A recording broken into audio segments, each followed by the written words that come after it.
Hello dear students, कैसे हैं आप सभी। आशा करती हूँ आप सब ठीक होंगे, स्वस्थ होंगे, अच्छे होंगे। आईसीटी वर्चुअल क्लासरूम देहरादून में आप सभी का स्वागत करती हूँ। मेरा नाम समता है और बच्चों क्लास 6 में आज हम करेंगे क्वेश्चन आंसर्स चैप्टर के। चलते हैं स्मार्ट बोर्ड की तरफ और हम कुछ क्वेश्चन आंसर्स को रिवाइज करेंगे जो हम पहले भी कर चुके हैं। बच्चों क्लास 6 में आपका चैप्टर 9 है सजीव और उसका परिवेश।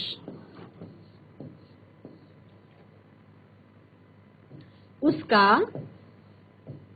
परिवेश यानी कि सजीवों के बारे में और उनका किस तरीके से रहने का स्थान उनका कैसा है, परिवेश उनका कैसा है, उसके बारे में आपका। तो आपने इसमें क्या क्या पढ़ा है? आपने इसमें पढ़ा है कि किसी भी जगह का परिवेश क्या होता है, क्या कहलाता है। तो किसी भी स्थान का परिवेश, किसी भी जगह का परिवेश जो है, पहले रिवाइज करेंगे, उसके बाद हम इससे रिलेटेड क्वेश्चन आंसर्स करेंगे। किसी भी जगह या स्थान का परिवेश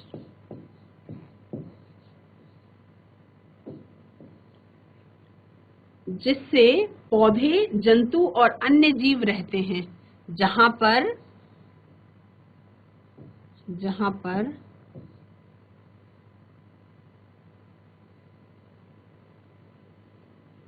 पौधे, जंतु व अन्य जीव रहते हैं, क्या कहलाता है? उनका आवास कहलाता है। उनका आवास कहलाता है। आवास कहलाता है। ठीक है। और अलग अलग प्रकार के पौधे, जीव जंतु एक ही आवास में एक साथ रह सकते हैं। तो जो पौधे और जीवों के कुछ स्पेसिफिक लक्षण होते हैं, कुछ उनका स्वभाव होता है जो उनको एक तरीके के आवास विशेष में रहने के लिए अनुकूल बनाता है, और इसको हम क्या कहते हैं? ये कहलाता है अनुकूलन। अब अगर पूरे जीव जंतु जगत की बात की जाए तो आवास जो है अलग अलग प्रकार का होता है। आवास जो है वो अलग अलग प्रकार का हो सकता है, जिसको आप क्या कह सकते हैं? स्थलीय,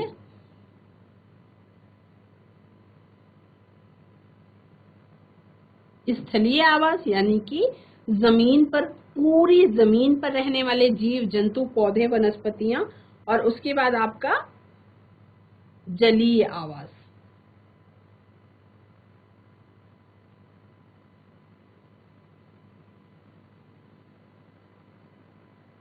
जलीय आवास। तो स्थलीय का मतलब क्या है बच्चों? जमीन पर, और जलीय का मतलब है कि पानी में। स्थलीय का मतलब जमीन पर और जलीय का मतलब कि पानी में। पानी में तो कुछ जो जमीन है वो पूरा का पूरा आवास की कैटेगरी में आ गया, जो पानी है वो भी किसकी कैटेगरी में आ गया? आवास की कैटेगरी में आ गया। और इन अलग अलग आवासों में या इन अलग अलग घरों में अगर आप समझ लें तो उसमें अलग अलग तरीके के बहुत सारे जीव जंतु जो हैं वो पाए जाते हैं। अब जो इसको हम क्या कहते हैं? परिवेश कहते हैं। हम क्या कहते हैं इसको? इसको हम परिवेश कहते हैं। ठीक है। अब इसमें अलग अलग तरीके के दो घटक पाए जाते हैं बच्चों। अलग अलग तरीके के दो घटक पाए जाते हैं। वो घटक क्या है? दो घटक पाए जाते हैं। ये जो दो घटक होते हैं वो क्या क्या होते हैं?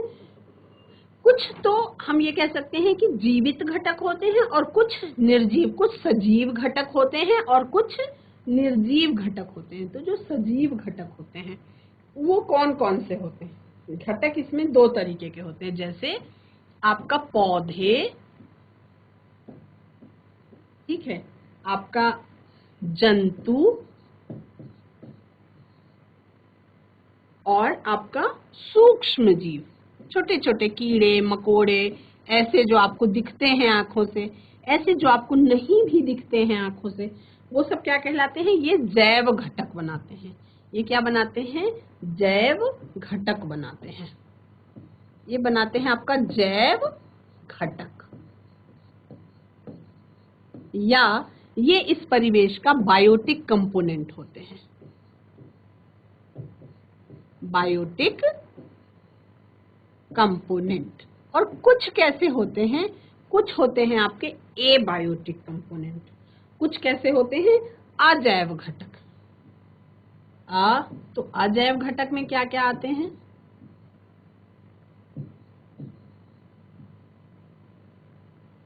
अजैव घटक, जिसको आप एबायोटिक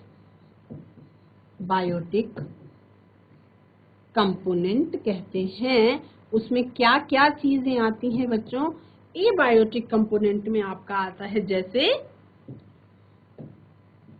जैसे आपका आता है चट्टान,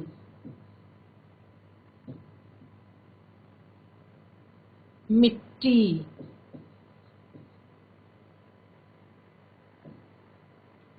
और आपका क्या आता है? वायु, आपका आता है जल, और आपका क्या आता है? प्रकाश, ताप, टेम्परेचर। ये सब क्या है? ये सब कौन सी कैटेगरी में आते हैं? आपके एबायोटिक कैटेगरी, या जिसको आप कह सकते हैं कि सजीव घटक और निर्जीव घटक। समझने के लिए आप उसको सजीव और निर्जीव घटक भी कह सकते हैं। एबायोटिक, जिसमें जीवन नहीं है, यानी कि जैसे मिट्टी है तो मिट्टी जिंदा नहीं है, वायु है, हवा सांस खुद नहीं लेती है ना, तो वो निर्जीव की कैटेगरी में आती है। और जैव घटक वो जिसमें कहीं ना कहीं क्या है? जीवन है। तो बायोटिक कंपोनेंट और एबायोटिक कंपोनेंट, ये दोनों हैं। अब इसमें अगर हम क्वेश्चन आंसर करें तो क्वेश्चन आंसर किस तरीके से करेंगे वो देखेंगे। हम किस तरीके से क्वेश्चन आंसर करेंगे, है ना? हम करेंगे चैप्टर 9 का क्वेश्चन आंसर, उसको रिवाइज करेंगे। चैप्टर 9 के क्वेश्चन आंसर में आप क्या कर सकते हैं कि मान लीजिए रिक्त स्थानों की पूर्ति कीजिए। आप अगर फिल इन द ब्लैंक्स करते हैं, किस तरीके का आपका फिल इन द ब्लैंक्स आएगा उसको आप देखेंगे। फिल इन द ब्लैंक्स, यानी कि रिक्त स्थान भरो, खाली जगह भरने के लिए आपको आ रहा है। तो इसमें आप किस तरह से करेंगे? जैसे अगर क्वेश्चन है कि नंबर 1 है कि पौधों एवं जंतुओं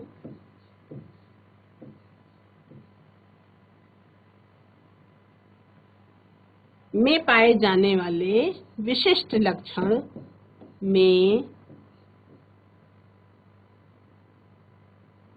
पाए जाने वाले विशिष्ट लक्षण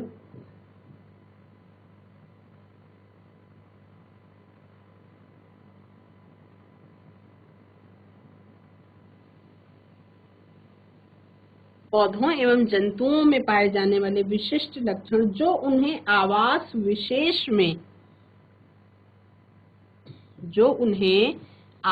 विशेष में रहने योग्य बनाते हैं।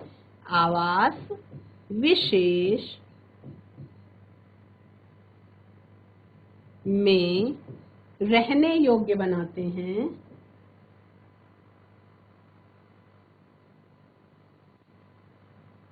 रहने योग्य बनाते हैं वो क्या कहलाते हैं? अब यहाँ पे आएगा आपका खाली जगह, ठीक है? इसमें आपको भरना है खाली जगह और लिख देंगे कहलाते हैं। कहलाते हैं, तो यहाँ पे आपको खाली जगह भरो में वो चीज भरनी है जो आपका पौधे एवं जंतुओं में पाए जाने वाले विशिष्ट लक्षण जो आवास विशेष में रहने योग्य बनाते हैं, वो क्या कहलाते हैं, उन लक्षणों को आप क्या कहते हैं। तो उन लक्षणों को हम क्या कहते हैं बच्चों, उन लक्षणों को हम कहते हैं, आप यहाँ पे भरेंगे अनुकूलन, यानी कि किसी स्पेशल जगह में अपने आप को अनुकूल बना लेना क्या कहलाता है, अनुकूलन कहलाता है ना। तो इस तरह से दूसरा वाला भी अगर फिल इन द ब्लैंक्स है उसमें भी आप लिख सकते हैं, जैसे स्थल पर पाए जाने वाले जंतुओं और पौधों के आवास को क्या कहते हैं, स्थल पर पाए जाने वाले पौधों एवं जंतुओं के आवास को क्या कहते हैं, स्थलीय आवास। क्या कहते हैं, स्थलीय आवास कहते हैं। इसी तरह से फिल इन द ब्लैंक्स में पूछा जा सकता है कि वे आवास जिनमें जल में रहने वाले पौधे एवं जंतु आते हैं, तो उनको क्या बोलेंगे हम, जलीय आवास कहेंगे। ठीक है। उसके बाद नेक्स्ट जो आपका पूछा जा सकता है वो है कि मृदा, जल एवं वायु किसी आवास के क्या हैं, है ना। मृदा, जल एवं वायु किसी आवास के क्या हैं, तो लिखेंगे घटक हैं। आवास के कैसे घटक हैं, है ना, वो आपको यहाँ भरना है। कैसे घटक हैं, वो घटक कौन से प्रकार के घटक हैं वो आपको इसमें लिखना है। तो हमने बात करी थी कि मृदा, जल, वायु ये जिंदा नहीं है, तो आप कौन से घटक में इसको रखेंगे, अजैव घटक में या एबायोटिक कंपोनेंट में इसको रखेंगे। यहाँ पे क्या लिखेंगे, अजैव घटक या एबायोटिक कंपोनेंट, एबायोटिक कंपोनेंट लिखेंगे। ठीक है। इसके बाद नेक्स्ट आपका दो मैंने उसमें कवर करा दिया ऐसे ही बता के, जलीय और स्थलीय आवासों के बारे में। नेक्स्ट आपका है, लिख सकते हैं आप, हमारे परिवेश में होने वाले परिवर्तन। हमारे परिवेश यानी जो हमारे आसपास की जगह है, हमारे परिवेश में होने वाले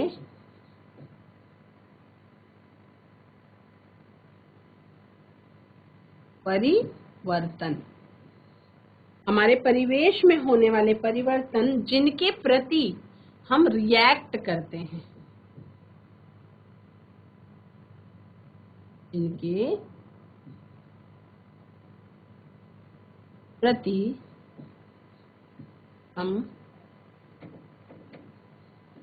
अनुक्रिया करते हैं या रिएक्ट करते हैं,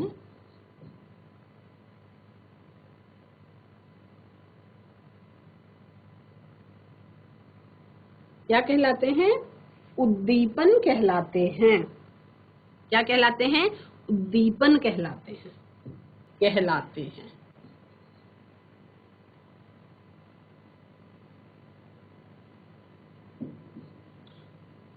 ठीक है। ये सब बच्चे नोट करेंगे।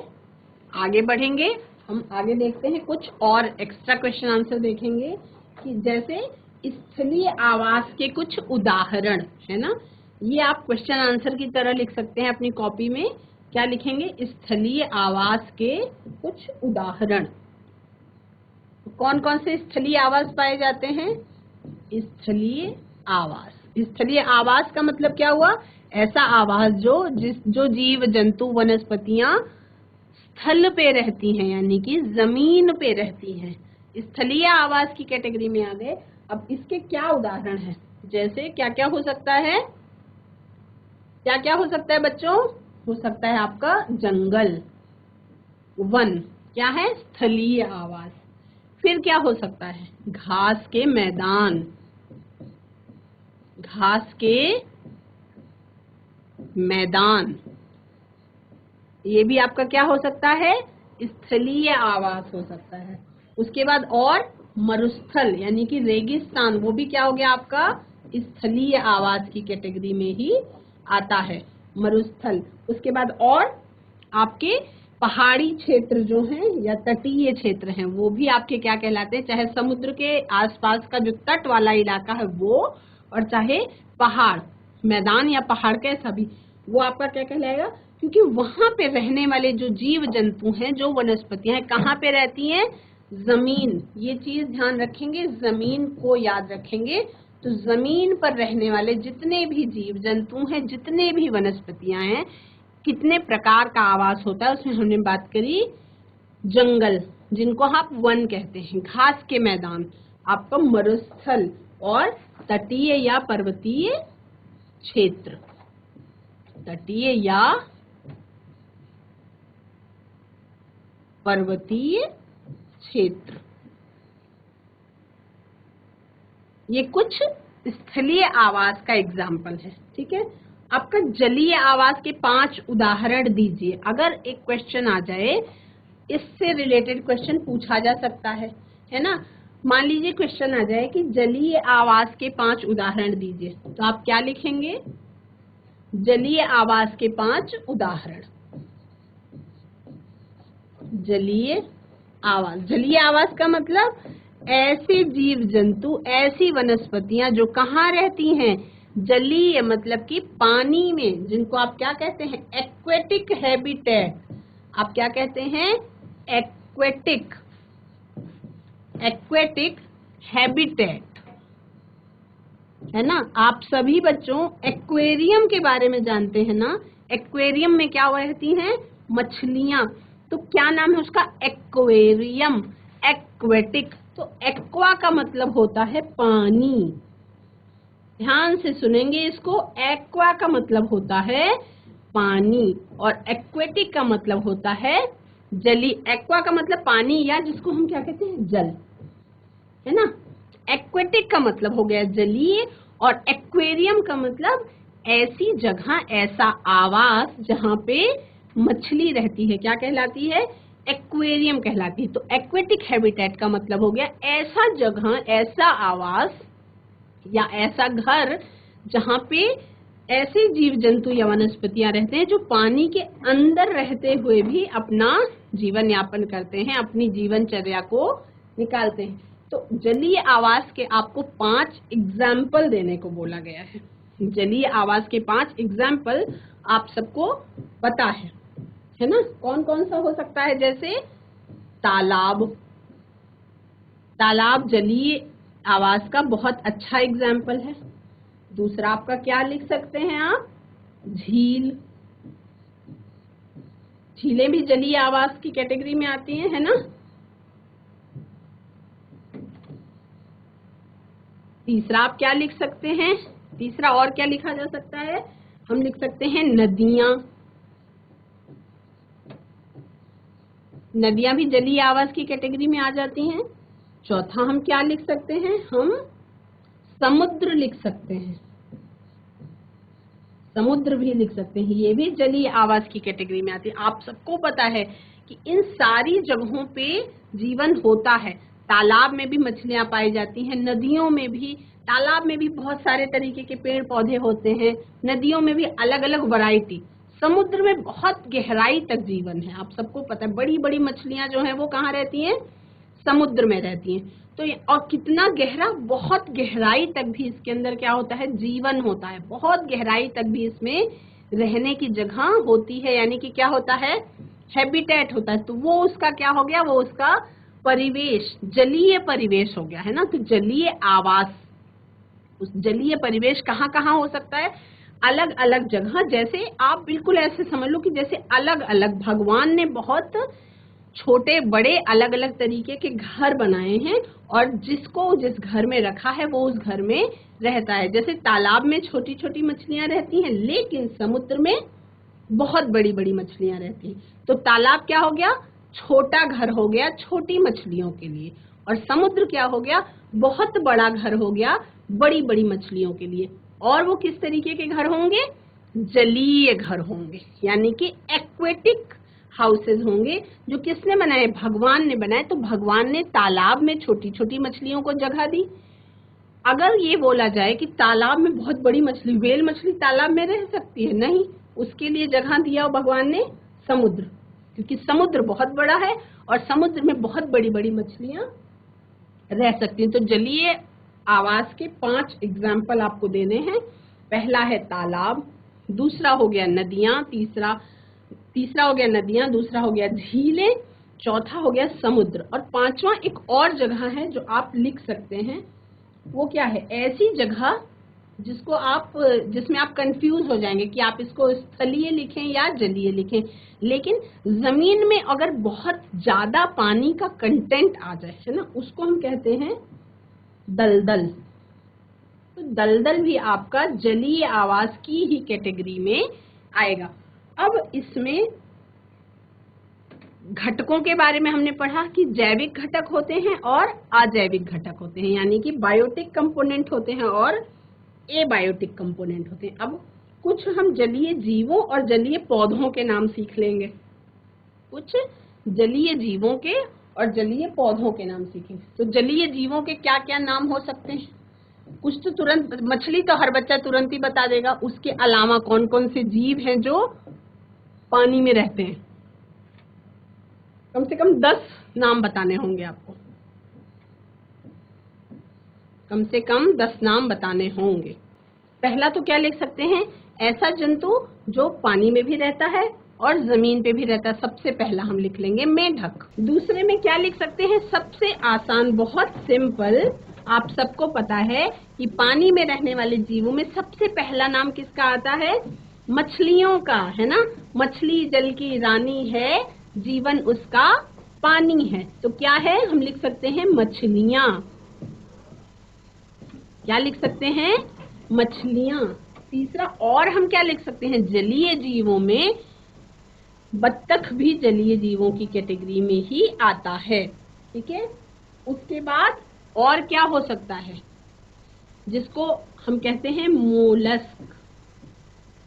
मोलस्क क्या होते हैं? आपने बहुत बार घोंघा देखा होगा, बहुत बार आपने ऐसी चीजें देखी होंगी, सीप, वो देखा होगा आपने, कवच जैसी, शेल जैसी संरचना समुद्र के किनारे बहुत सारे मिल जाते हैं।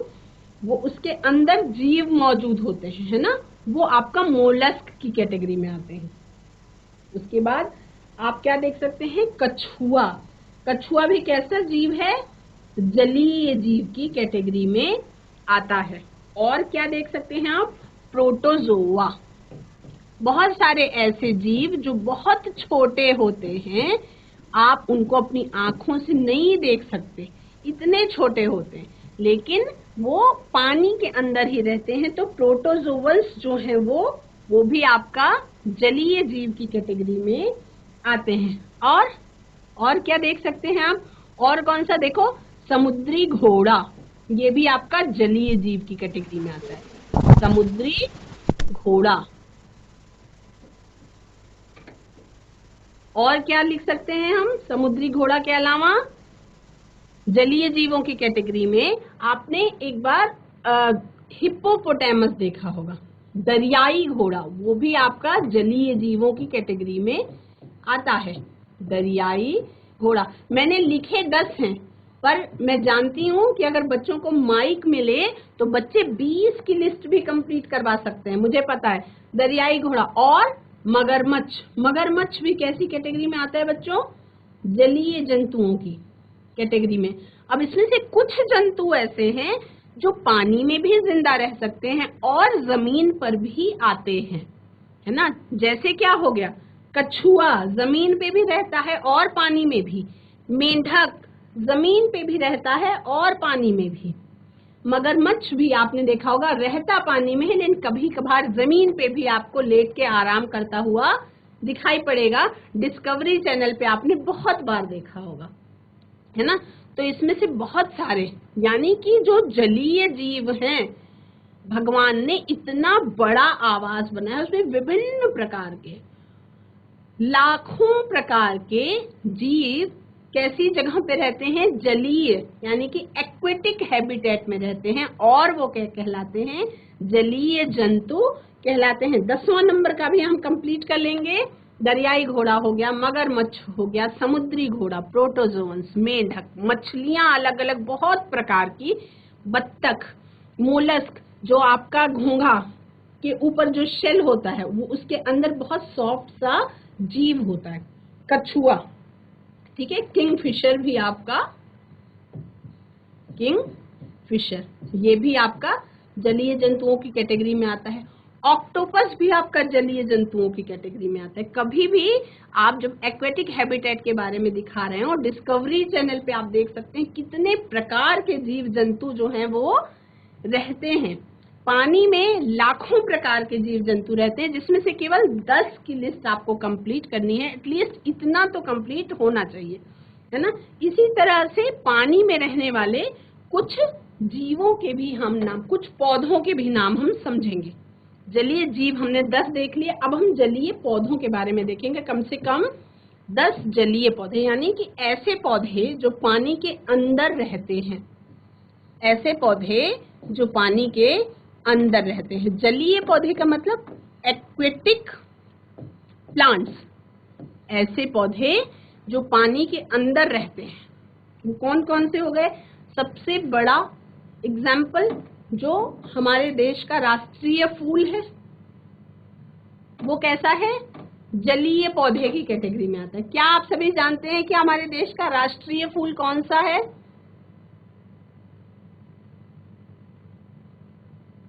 बच्चों, आपको पता है हमारे देश का राष्ट्रीय फूल कौन सा है? अगर पता है तो हाथ खड़े करो। हमारे देश का राष्ट्रीय फूल कौन सा है? नेशनल फ्लावर ऑफ इंडिया कौन सा है?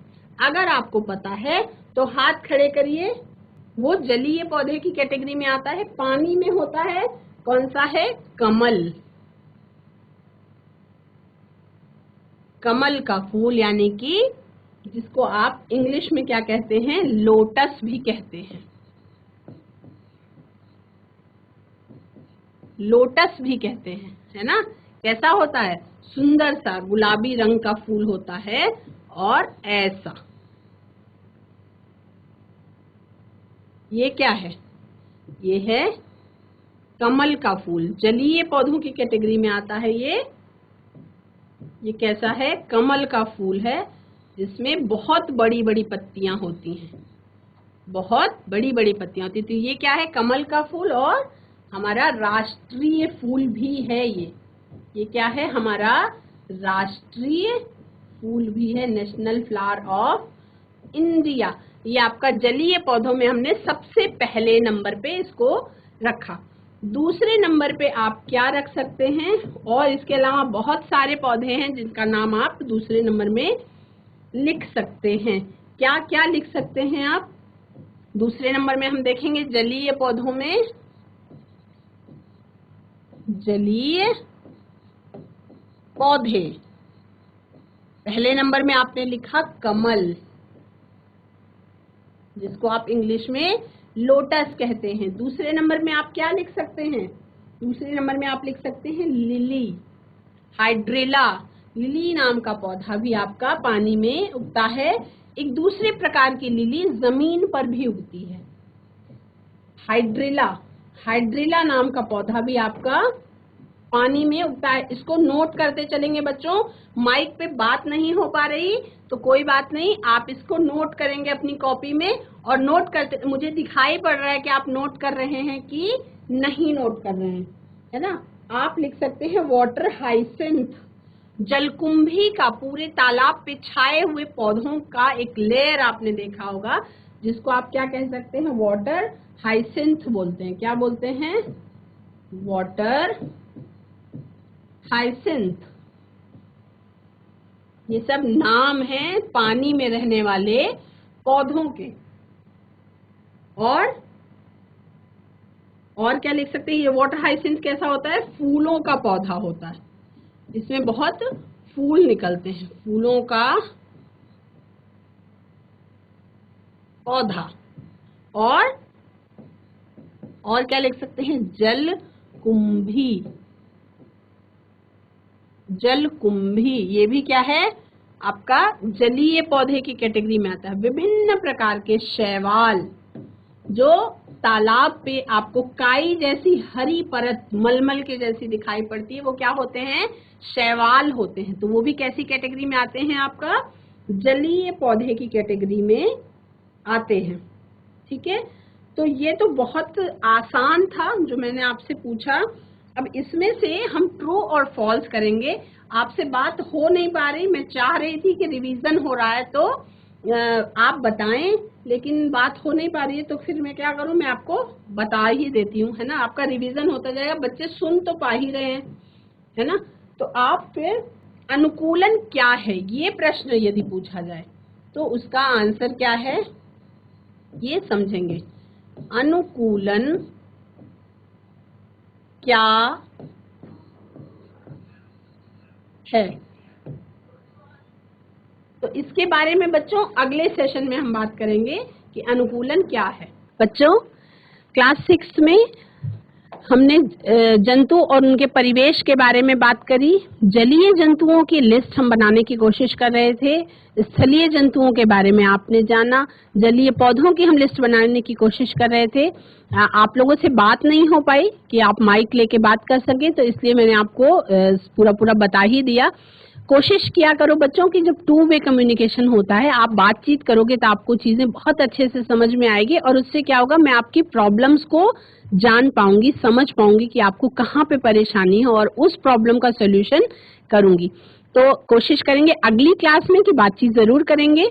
आज की क्लास में इतना ही। That's all for today. Have a nice day. Take care.